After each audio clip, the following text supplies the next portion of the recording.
Assalamualaikum warahmatullahi wabarakatuh. Hey sob, apa kabar semuanya? Balik lagi di segmen rating. Oke, belum lama ini ada yang nanya ke saya tentang sebuah konten debat di mana di situ didebatkan tentang masalah kapitalisme. Apakah kapitalisme ini adalah sebuah modus produksi atau sebuah sistem?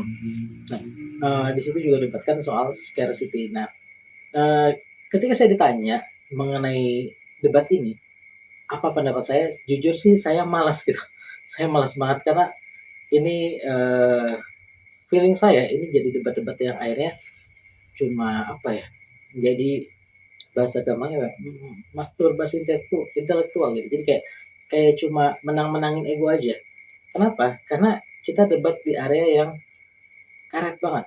Nah, jadi ketika saya tanya seperti itu, yang saya lakukan tentu saya nggak nonton debatnya panjang sekali. Jadi saya copy paste untuk videonya, saya minta summary ke Gemini apa sih yang dibahas dan apa hasil dari bahasanya, dan sesuai dugaan saya juga baca di komentarnya. Jadi saya lakukan seleksi dengan cara yang seperti itu. Saya baca komentarnya, saya kasih ke Gemini supaya dibuatin summary-nya dan hasilnya apa. Dan ya sesuai dugaan, ini nggak akan selesai gitu, nggak akan selesai, dan debat ini berakhir dengan sesuatu yang ya udah gitu, wasting time gitu, sekian menit, mungkin 1 jam wasting time aja. Oke, tapi saya pengen ngasih pendapat soal ini gitu. Jadi sebetulnya, dan kenapa saya pengen ngasih pendapat ini untuk edukasi kita bahwa udahlah, kita udah nggak zamannya debat-debat kayak debat-debat SMA, di mana debat-debat SMA itu debat-debat yang memang kita latihan debat aja. Kita cuma pengen memenangkan sebuah konten aja gitu. Jadi kita dikasih satu tema, terusnya kita mau pro atau kontra, lalu kita membela itu dengan apa yang kita bisa. Terlepas kita mau ambil posisinya nih, dapat tugasnya pro atau kontra. Dan gak penting soal kebenarannya, yang penting adalah bisa nggak kita pertahankan argumen kita kalau kita jadi pro. Misal tiba-tiba kamu lagi debat, terusnya kamu dapat kontennya tentang LGBT gitu, lalu kamu dapatnya pro kontra, whatever, nggak peduli soal masalah pilihan kamu sebetulnya, pokoknya gimana caranya kamu pertahankan itu. Nah, itu debat-debat SMA gitu, debat-debat lomba debat. Saya rasa kita, ketika kita ingin membangun sebuah peradaban, kita harus lepas dari kondisi debat-debat yang cuma jadi apa ya, itulah, maaf ya kasar, tapi kayak jadi kayak masturbasi intelektual aja, cuma pengen memuaskan ego kita aja, memuaskan ego intelektual kita aja. Ini wasting time banget. Contoh-contoh misal gini, akhirnya ketika kita berbicara apakah kapitalisme ini modus produksi atau ini sebuah sistem, ya dua-duanya. Kapitalisme itu punya umur panjang, kapitalisme itu punya umur panjang, dan ini adalah istilah yang dipakai, istilah yang karet banget, istilah yang karet banget, yang dipakai berkali-kali dalam berbagai bidang gitu. Jadi dalam berbagai bahasan itu karet banget. Nah, terus apakah, tapi kan katanya berdasarkan penelitiannya, misal dengan Mark, dengan Das Kapitalnya, bahwa ini sebetulnya kapital itu adalah modus produksi. Itu kan kata Mark gitu kan, kata Mark. Jadi Mark tuh bukan Tuhan, keilmuan tuh berkembang gitu loh, dan kapital itu bukan Mark yang nemukan. Ya udahlah, jadinya nyebelin. Tapi dan kapital gini terus, oke, misalnya debatnya itu kan ini kayak gini, kita berdasarkan data intelek, akademis dan lain-lain, fine, whatever. Nah, tapi gini, sekarang saya tanya, kalau kapitalisme ini sebetulnya adalah sebuah modus produksi, lalu dia dijadikan sebuah core dari sebuah sistem.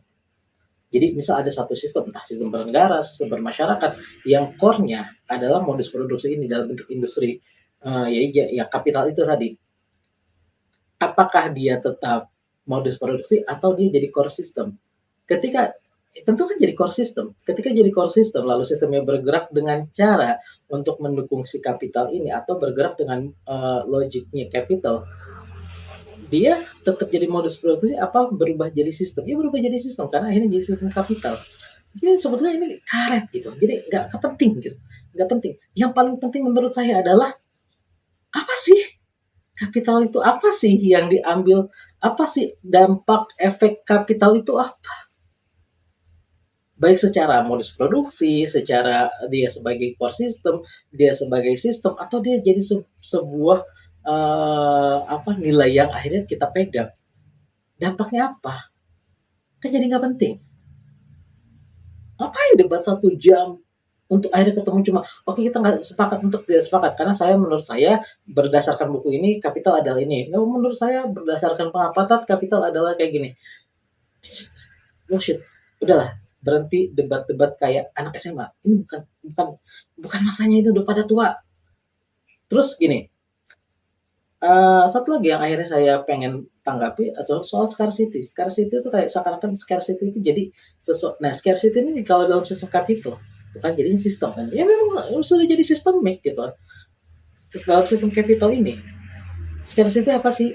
Kita tuh suka dibohongin sama istilah-istilah karena kita akhirnya jadi orang-orang yang kepenjara sama istilah-istilah yang dibuat orang tapi tidak paham apa makna aslinya, apa sih logika dasar dan apa core dari istilah tersebut. Misal contoh scarcity. Scarcity itu kan kelangkaan.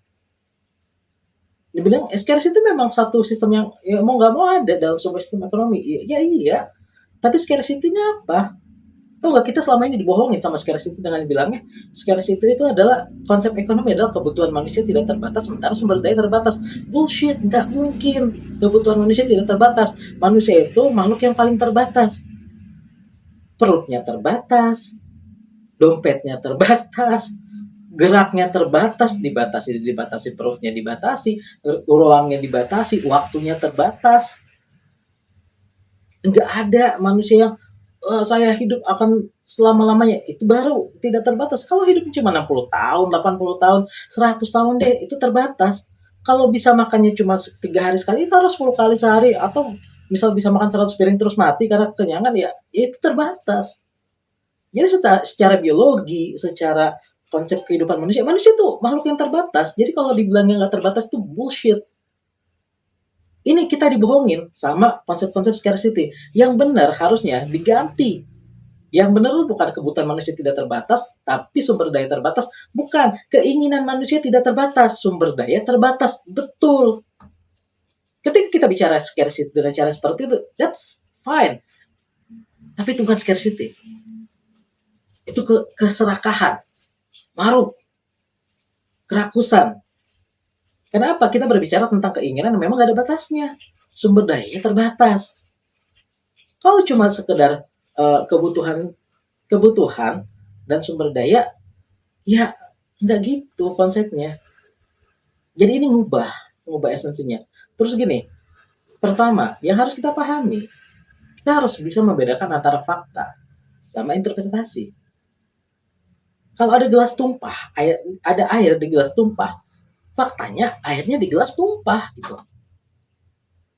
Kamu misal lagi pesen minum, dibawain sama waiters gitu, kopi lah gitu kan, ditaruh di meja, kopinya kesenggol, kopinya tumpah. Faktanya kopinya tumpah. Interpretasinya ya tergantung. Ada yang bilang, aduh, uang saya udah beli kopi gini, kopinya mahal, kopinya enak, tumpah lagi. Kan bisa kayak gitu. Sia-sia semuanya gitu, yang mainnya model playing victim yang mental victim kayak gitu. Atau kita bisa juga interpretasi, oh ya mungkin saya lagi kebanyakan kopi nih, lagi dijagain sama Allah supaya nggak ngopi kebanyakan. Mungkin gitu. Atau dengan interpretasi yang lain, ya tapi faktanya kopinya tumpah. Gitu kan. Jadi kita tuh harus paham bagaimana menginterpretasi sebuah fakta. Faktanya kayak gitu. Interpretasinya carilah yang paling bagus. Carilah yang paling bermanfaat gitu kan. Jangan cari yang paling bodoh. Nah, terus balik lagi ke scarcity. Scarcity itu tuh enggak ketika terjadi kelangkaan enggak serta merta itu pasti manusia kayak gitu. Jangan lupain proses dan jangan pernah lupain bahwa manusia itu punya core, fundamental, belief, kepercayaan. Jadi kalau manusia jadi pada FOMO bukan karena scarcity, bukan karena kelangkaan sumber daya, tapi karena memang diajarin kayak gitu, dikondisikan kayak gitu. Ini scarcity ini bahan jualan kapitalis. Dibikin seakan-akan kita butuh sesuatu yang kita sebenarnya nggak butuh-butuh amat. Handphone, fitur baru, tambah lagi, tambah lagi, tambah lagi, tambah lagi, tambah lagi. Faktanya, kalau pakai handphone yang bagus, misal ambil handphone biasa gitu, yang middle deh, gak usah yang flagship, yang masih setahun 2 tahun lalu, emang udah basi handphonenya? Kan enggak juga, masih kuat. Tapi kita dihadirkan tuh kebutuhan-kebutuhan untuk ngerasa bahwa kita butuh, padahal kita nggak butuh, pengen doang. Fitur terbaru, jadi makin ini, jadi makin enggak, ini tuh gitu. Lalu ketika terjadi kelangkaan, misal apa sih? Apakah memang orang misal gini, taruhlah ada 5 orang yang butuh makan, terusnya ternyata cuma ada dua box nasi, gitu kan? Itu kan kalau bahasa gampangnya, misal terjadi satu di ruang tertutup, maka itu scarcity gitu. Ini ada 3 orang yang butuh, boxnya cuma 2, atau ada 5 orang yang butuh, boxnya cuma 2. Apakah kemudian yang 5 ini bunuh-bunuhan cuma supaya dapat 2 box ini, atau bisa saling berbagi? Tergantung kita ditanamkan nilainya seperti apa. Contoh-contoh, saya kasih contoh real, fakta nih ya. Kita ngomongin sahabat, sahabat Rasulullah. Ah bang, sahabat kejauhan. Enggak, bukan masa kejauhan. Biar kita paham. Ketika nilai itu sudah benar, nilai seseorang sudah benar, secara fundamentalnya, ya scarcity itu cuma jadi mainan. Contoh, dulu ada sahabatnya 3 orang, ada Ikrimah, ada Al Harits, dan satu lagi ada lagi Suhail bin Amr. Oke, jadi waktu itu kalau nggak salah perang Hunain, atau perang, iya kalau nggak salah perang Hunain deh. Waktu itu ini 3 orang ini nih dalam kondisi sekarat. Kondisi sekarat, dibawain air. Bayangin lagi perang, kondisi sekarat dibawain air. Air itu bisa buat pelepas dahaga. Kondisinya lagi parah, dibawain air, dikasihlah ke Ikrimah. Ketika Ikrimah dikasih air, dia lihat sebelahnya adalah Harits. Dia bilang, itu dulu. Airnya dibawain ke Al Harits. Harits lihat, pas dikasih air, dia lihat ada Suhail samping gitu. Itu dulu, Suhail dulu gitu. Ketika dikasih ke Suhail lihat lagi ada orang lain di samping dia. Itu dulu.